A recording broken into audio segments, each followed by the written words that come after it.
On its last orbits in 2017, the long-running Cassini spacecraft dove between Saturn's rings and its upper atmosphere and bathed in a downpour of dust that astronomers call ring rain. In research published today in Science, CU Boulder Hsiang-Wen, Shu and his colleagues report that they successfully collected microscopic material streaming from the planet's rings. Our measurements show what exactly these materials are,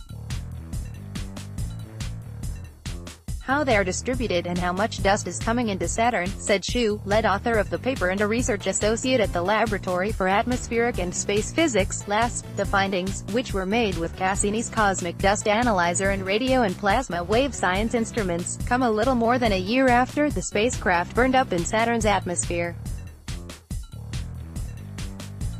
They stem from the mission's grand finale, in which Cassini completed a series of risky maneuvers to zip under the planet's rings at speeds of 75,000 miles per hour.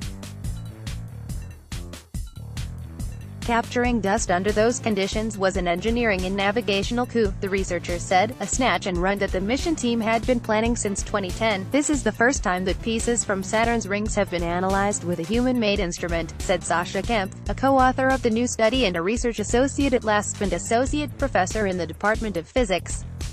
If you had asked us years ago if this was even possible, we would have told you, no way. The research is one of a series of studies from Cassini's last orbits appearing today in Science.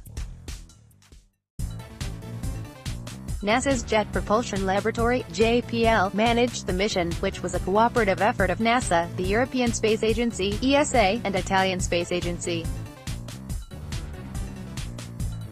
Ralph Schramme of the University of Stuttgart leads research using the spacecraft's cosmic dust analyzer, and William Kurth of the University of Iowa leads radio and plasma wave science.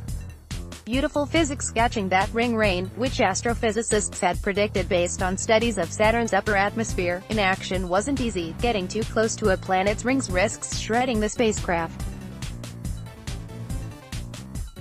With Cassini running low on fuel in 2017, however, mission scientists decided to take the chance. Cassini made 22 passes around Saturn, threading between the planet's closest ring and its upper atmosphere, a space less than 1,200 miles wide. During 8 of those final orbits, the cosmic dust analyzer trapped more than 2,700 charged bits of dust. Based on the group's calculations, that's enough ring rain to send about 1 metric ton of material into Saturn's atmosphere every second. But those particles didn't fall directly into the planet by gravity alone.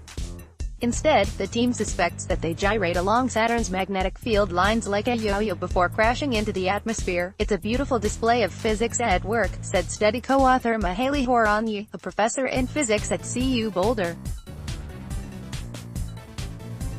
Dirty snowballs. The researchers were also able to study what that planetary dust was made of. Most of the particles were bits of water ice, the main component of Saturn's rings. But the spacecraft also picked up a lot of tiny silicates, a class of molecules that make up mini space rocks. That finding is important, Shu said, because it could help answer a nagging question about Saturn: how old are its rings? He explained that icy objects in space are a bit like bookshelves in your house. It is really difficult to maintain a pure ice surface in the solar system because you always have dirty material coming at you, Shu said. One of the things we want to understand is how clean or dirty the rings are. If scientists can identify the exact types of silicates that coat Saturn's rings, they may be able to tell whether those features are billions of years old or much younger. Su's colleagues are currently working to make those identifications. Researchers at LASP are also building on what they learned from Cassini's cosmic dust analyzer to design similar dust-catching instruments for NASA's Interstellar Mapping and Acceleration Probe (IMAP) and Europa Clipper missions. As for Cassini, I am sure there will be surprises yet to come, said Horonyi, who is also a co-investigator on the cosmic dust analyzer. We still have enormous amounts of data that we have to sort out and analyze.